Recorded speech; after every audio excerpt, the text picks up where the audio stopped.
Housekeeping sir, housekeeping sir.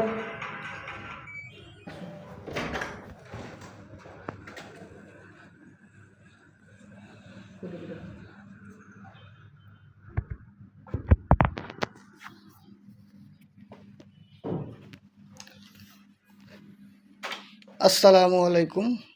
আমাদের এই রুমটা চেক আউট হয়ে গেছে। তা আজকে আমরা এই রুমটা ডিপ ক্লিন করব।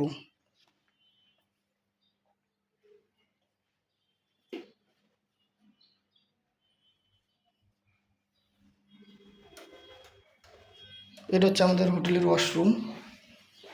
মূলত বেশিরভাগই ওয়াশরুমগুলোই বেশিরভাগই ডিপ ক্লিন অনেক সুন্দর করতে হয়, কারণ সবসময় পানি পড়ে, এই কারণে ডিপ ক্লিন করতে হয় বাথরুম ওয়াশরুমগুলো।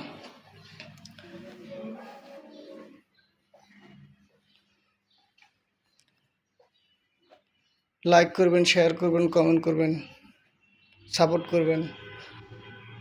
আপনারা যদি সহযোগিতা না করেন তাহলে আমি আগাইতে পারবো না এবং আমার ভিডিওর বেশি হবে না। আপনারা যদি লাইক শেয়ার কমেন্ট করেন তাহলে মনে করেন আমি সবাই আমার ভিডিওটা সবাই দেখতে পারবে।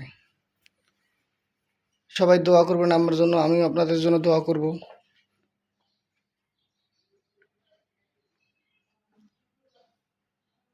ডিপ ক্লিন করতে অনেক কষ্ট হয়ে যায় ভাই, বুঝছেন? আপনারা যদি লাইক শেয়ার যদি না করেন, একটা ডিপ ক্লিন করতে মনে করেন 3 থেকে 4 ঘন্টা, 2 ঘন্টাও লাগে। একটু সবাই একটু সহযোগিতা করবেন, সাপোর্ট করবেন। ইনশাল্লাহ আমার ভিডিওটা অনেক সুন্দর হবে। আসসালামু আলাইকুম।